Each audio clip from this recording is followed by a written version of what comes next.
네, 지금부터 제13차 코로나19 국난극복위원회 실행회의를 시작하도록 하겠습니다. 먼저 코로나19 국난극복위원회 이인영 총괄본부장님의 모두 발언을 듣겠습니다. 모레부터 공식 선거운동이 시작됩니다. 그러나 선거운동보다 국민의 안전과 삶이 훨씬 중요합니다. 민주당은 공식 선거운동 기간에도 우리 국민의 안전과 생업을 지키기 위한 국난 극복 지원 활동을 쉼없이 전개하겠습니다. 어제까지 전국에서 6,600여 명의 민주당원이 국난 극복 지원에 참여했습니다. 민주당 차원의 자원봉사 활동도 429회에 이릅니다. 봉사활동 내용은 면마스크 만들기, 헌혈, 도시락 배달, 지역 환경 미화 활동 등 매우 다양했습니다. 전국에서 국난 극복 지원에 힘을 모아주신 당원 여러분들께 감사드립니다. 민주당은 국난 극복과 총선이라는 두 개의 과제에서 정성을 다하고 반드시 이기겠습니다. 우리의 진단키트가 미국에 본격적으로 수출됩니다. 어제 미국 정부가 FDA 긴급 사용 승인 절차를 거쳐서 우리 진단키트 3종에 대해서 미국 수출이 가능하게 됐다고 알려왔습니다. 우수한 성능이 입증된 우리 진단키트가 코로나와 싸우는 전 세계인들에게 큰 힘과 용기가 되어주길 바랍니다. 마스크 수급 상황도 크게 호전되고 있습니다. 지난주에 마스크 1억 1,060만 장이 공급되었고 수도권 약국의 75%에서 대기하는 줄은 크게 줄었다고 합니다. 3월 첫째 주보다 51%가 늘어난 공급량입니다. 그러나 여기서 멈추지 않겠습니다. 우리 국민 중에 마스크를 사기 위해서 줄 서는 분이 단 한 분도 없는 상황이 될 때까지 민주당은 최선을 다하겠습니다. 내일부터 모든 입국자에 대한 14일간의 격리가 의무화됩니다. 해외 유입에 대한 국민의 걱정을 더는 계기가 되길 바랍니다. 우리 함께 조금만 더 힘을 내자고 국민 여러분께 다시 호소드립니다. 어제까지 완치율이 54.1%에 달했지만 소규모 집단 감염과 해외 입국자 확진자가 계속되고 있어서 아직은 방심할 수 없는 상황입니다. 모두가 힘든 시기이지만 조금만 더 인내하면서 함께 이 고비를 넘어서야 합니다. 민주당은 계속해서 정성을 다해 나가겠습니다. 긴급 재난지원금 지급 방안이 확정되었습니다. 기대에 다소 못 미친다고 하는 분들도 계시지만 긴급한 어려움에 빠진 분들을 돕는 우선적인 조치로 받아들여 주실 것을 요청드립니다. 민주당은 이번 조치가 꼭 필요한 분들에게 충분한 도움을 드리는 완성된 대책이라고 생각하지는 않습니다. 재정 여건을 감안하고 더 확산될 경제 위기에 대비해서 재정 여력을 비축하려는 현실적 고려가 있었습니다. 그러나 저 역시 좀 아쉽습니다.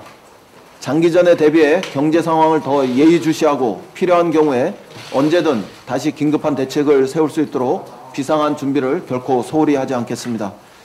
국민의 생활 안정보다도 더 중요한 가치는 지금 이 시점 없습니다. 민주당은 국민의 삶을 지키는 일이라면 언제나 주저없이 전면에 나서겠습니다. 보편적 지원이나 선별적 지원이냐, 또 예산 재정 조정이냐, 아니면 추가 예산 편성이냐 등등을 둘러싸고 많은 논란이 있다는 사실을 잘 알고 있습니다.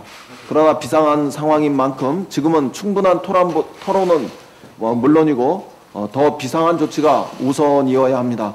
민주당은 당장 필요한 긴급한 결정을 해나가면서도 다른 한편에서 고집 부리지 않고 야당을 비롯한 각계의 의견을 경청하겠습니다. 야당의 건설적인 제안에 귀를 열고 또 충분히 듣겠습니다. 그리고 결정이 필요할 때는 실기하지 않고 책임 있게 결정하겠습니다. 이번에 긴급 재난지원금을 편성하면서 세웠던 몇 가지 원칙만 더 말씀드립니다. 첫째, 최대한 많은 분들을 지원하기 위해서 노력했습니다. 50% 국민을 대상으로 하지 않고 70% 국민에게 혜택이 돌아갈 수 있도록 한 이유가 그것입니다. 두 번째로 어려운 분들을 우선 지원하기로 했습니다. 100% 국민 모두에게 지원을 하지 못하고 70%의 국민들에게 지원을 한 이유로 받아들여 주시면 좋겠습니다.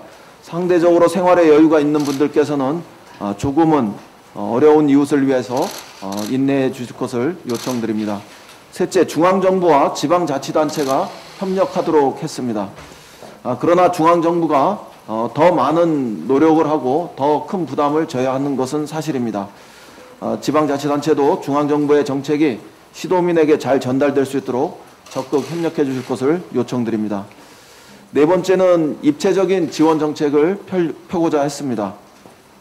코로나 사태가 경제에 미치는 영향은 전방위적이기 때문에 하나의 정책으로 해결하기는 쉽지 않습니다. 어제 긴급 재난지원금과 더불어 4대 보험 부담금에 대한 일부 감면 및 유예 정책을 함께 발표한 이유입니다. 향후에도 우리 국민들의 민생과 소중한 일자리를 코로나19로부터 지키기 위한 정책을 펴는데 우리 당은 주저하지 않겠습니다.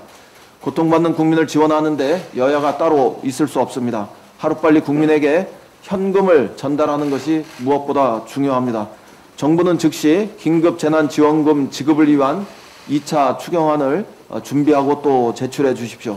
이 과정에서 야당과도 충분히 협의해 주실 것을 요청합니다.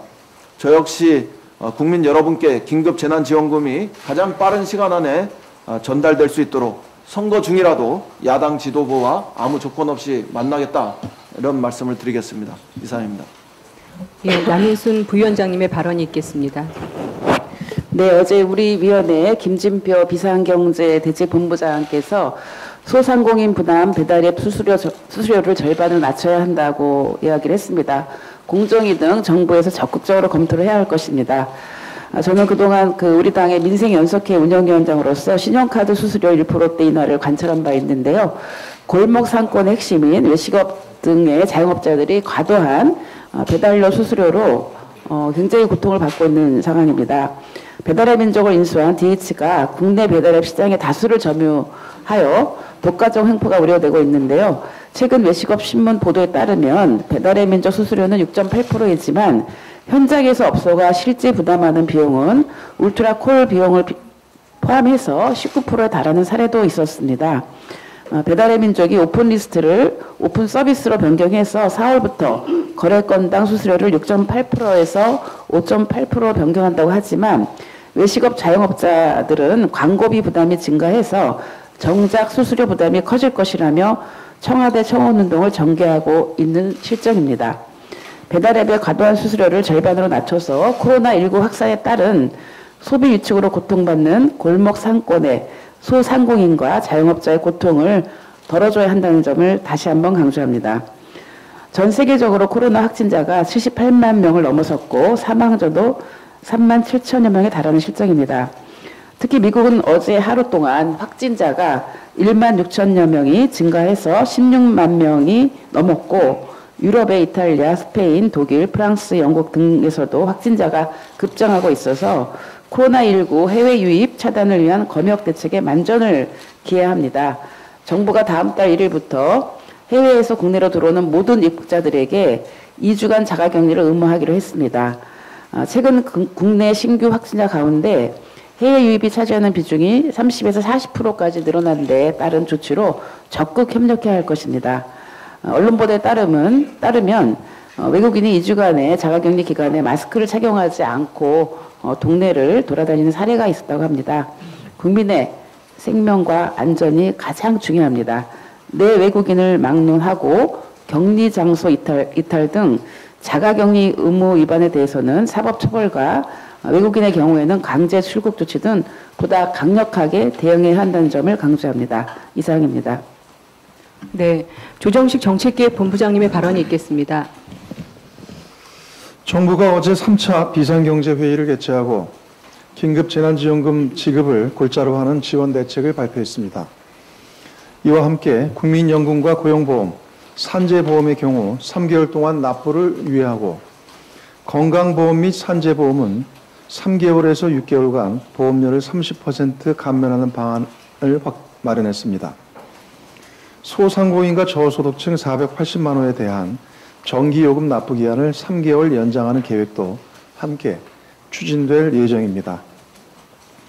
코로나19로 인해 어려움을 겪고 있는 국민들께 보다 직접적이고 신속한 지원을 통해 국민 경제를 지키기 위한 정책적 결단이라고 평가합니다. 이와 관련해 당정은 조속한 위기 극복을 위해서는 다층적 사회 안전망 보강이 절실하다는 인식하에 그동안 긴급 재난지원금의 지급 대상과 규모, 지역 경기 회복 효과 등을 면밀하게 검토해 왔습니다. 특히 재정 여력을 최대한 비축하는 가운데 가급적 많은 국민들께 긴급 재난지원금을 지급하자는 당의 입장이 반영되어 소득 하위 70% 이하 1,400만 가구에게 지원금을 지급하기로 최종 결정됐습니다. 지급 대상을 좀 더 넓혀야 한다는 지적에 대해 더불어민주당 역시 다소 아쉬움이 있으나 소득이 좀 더 있는 분들의 넓은 이해와 양해를 부탁드립니다. 일부 야당에서는 세금 포주기니 재정 건전성을 문제 삼고 있으나 지금은 국민의 삶을 지키는 것이 최우선 과제이며 지원 규모도 우리의 재정 여건으로 충분히 감당할 수 있는 수준입니다. 당정의 이번 지원 대책이 코로나19 극복을 위해 많은 불편과 어려움을 감내하고 계신 국민들과 지역 경제에 힘이 될 수 있기를 바랍니다. 긴급 재난지원금 등의 대책이 정책 효과를 발휘하기 위해서는 국민들께 한시라도 빨리 지원금이 전달되어야 합니다. 당정은 이를 위해 긴급 재난지원금 지급을 위한 제2차 추경안을 신속히 마련해 국회에 제출하도록 하겠습니다. 아울러 늦어도 4월 중에 추경이 처리될 수 있도록 최선을 다하겠다는 말씀을 드립니다. 선거 기간이지만 야당도 정치 공세에만 매달릴 것이 아니라 국민의 삶과 경제를 지키는 일에 동참해 주기 바랍니다. 특히 어느 항목인지도 구체적으로 지목하지 않은 채 그저 기존에 편성된 예산의 20%를 변경하여 100조 원의 비상재원을 확보하면 된다는 식의 주장은 대단히 무책임한 주장입니다. 전체 예산에서 의무 지출 및 경직성 지출이 차지하는 규모가 3분의 2이며 재량 지출은 3분의 1에 불과합니다. 재량 지출 중에서도 감액이 어려운 필수 소요가 대부분입니다.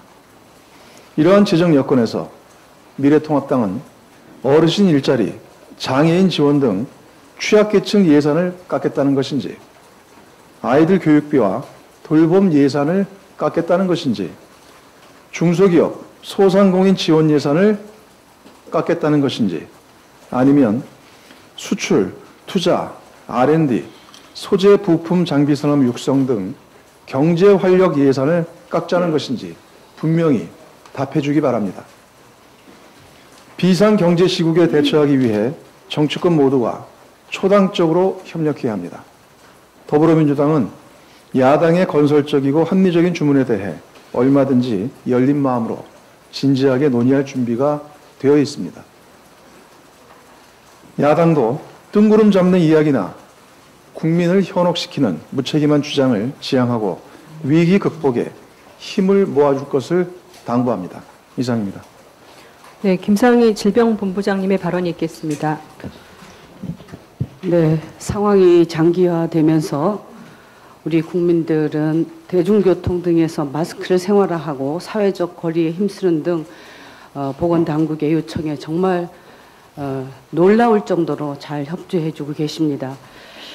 우리나라의 그 방역 시스템은 뿐만이 아니라 이러한 국민들의 자발적인 참여, 국민들이 정부에 대한 신뢰, 이런 부분들이 전 세계적으로 코로나19 대응에 대한민국이 성공 모델로 주목받고 있습니다. 여론조사에 의해서도 그렇고 우리 국민들이 대다수는 정부가 잘하고 있다, 그리고 앞으로 잘할 것이다 라고 하는 신뢰를 갖고 계시고, 최근에는 저희들이 만나는 지역 주민들도 보면 대한민국 국민으로서의 자부심까지 느끼고 계신 것 같습니다. 그렇지만 상황은 참 녹록지 않은 것 같습니다. 전 세계 팬데믹 이 현상은 우리가 아무리 노력을 한다 하더라도 장기전으로 갈 수밖에 없는 그런 그 여건을, 환경을 갖고 있는 것입니다. 그렇기 때문에 정부에서도 앞으로는 방역 전략에 대한 그 수정을 고민을 하고 있고요. 무엇보다도 미국, 유럽 등 외부에서 들어오는 영유입에 대한 적극적인 그 조치가 필요한 것 같습니다. 방역 당국은 이런 우려를 대비하기 위해서 14일간 모든 국가에서 들어오는 입국자를 자가격리를 하고, 머물 곳이 없는 외국인에 대해서 정부가 격리시설을 유상으로 제공하고, 그리고 그동안 자가격리 없이 능동감시만 했던 단기체류자도 원칙적으로 자가격리를 하는 등 적극적인 조치를 했습니다. 그럼에도 불구하고 국민들께서는 외국인이 굉장히 많이 유입되는 것이 아닌가에 대한 걱정들을 하고 계십니다. 29일 밤을 기준으로 해서, 9시를 기준으로 해서 보면 총 입국자가 6,721명인데요. 그 중에서 외국인이 1,877명이었습니다. 그런데 총 입국자 중에서, 입국 과정에서 발견된 유증상자가 290명이고, 유증상자 중에서 외국인이 13명으로 4.5%를 차지했습니다. 이것은 대체적으로 보면 그 유증상자 그 외국인들이 굉장히 극소수이다라고 하는 것을 나타내주고 있고, 우리 국민들께서 걱정하듯이 증상이 있는 외국인들이 대거 유입이 되는 것이 아니라 우리 국민들께서, 외국에 계셨던 우리 국민들께서 들어오시는 거라고 하는 것을 보여주는 것입니다. 그러나 어쨌든 현재 수준으로는 좀 걱정스러운 것은 사실입니다. 무엇보다도 자가격리자에 대한 적극적인 관리가 주요 관건이라고 볼 수 있겠는데요. 자가격리의 효율성을, 실효성을 높이기 위해서 지금까지 했던 강력한 조치에 더해서 한시적인 입국 제한이나 항공권 제한, 그리고 경보장치, 자가격리자 위치 그 정보를 그 수집이라든가 이런 부분들에 대해서 좀 고려할 필요가 있지 않은가 싶습니다. 그리고 정부, 지자체, 군, 경찰 등 모두 협조해서 충분한 인력을 확보해야 될 것으로 봅니다. 장기전으로 가면서 또 우려되는 것이 하나가 의료진 문제입니다. 의료진의 피로도가 정말 급격하게 높아지고 있습니다. 번아웃 상태라고 해도 과언이 아닌 그런 상태인데요. 노동 강도를 조절하고 충분한 휴식을 확보할 수 있도록 심리적 방역에도 힘써야 하겠습니다. 또한 행여라도 의료진 감염이 확대되지 않을까 걱정하는 목소리도 크고, 실질적으로 당사자들의 걱정도 큽니다. 의료진 감염이 확대되면 감염 확산뿐만 아니라 방역 시스템 자체에도 심각한 위해가 발생할 수 있어서 사전에 차단할 수 있는 조치가 필요합니다. 의료진 감염 예방을 위해서 질 좋은 개인보호 장비 물량을 충분히 확보하고 감염 차단을 위한 안전시설도 갖출 수 있도록 정부가 적극적으로 지원해 주기 바랍니다. 현재 방역에 투입되어 있는 의료진들의 역량을 고려해서 장기적인 계획을 짤 필요가 있습니다. 앞서서 말씀드렸다시피 이 코로나19 사태가 이제는 장기전으로 전략을 전환을 해 나가야 되는데, 이때를 대비해서 추가로 투입할 가능한 의료진도 확보해 두는 것이 굉장히 중요합니다. 그리고 무엇보다 의료진들의 사기 진작을 위한 충분한 보상책을 마련하는 것이 중요하고 기존의 의료기관 종사자를 포함해서 적절한 보상이 이루어지도록 정부가 적극적으로 계획하고 지원해 주기 바랍니다. 앞서서 말씀드렸다시피 이 코로나19는 단시일에 우리가 종식되기는 어려운 상황에 도래했습니다. 이제 우리가 이런 장기전에 맞는 그런 전략을 정부가 적극적으로 수립할 때라고 생각합니다. 이상입니다. 네, 감사합니다. 지금부터 회의를 비공개로 전환하겠습니다. 언론인 여러분의 협조를 부탁드립니다.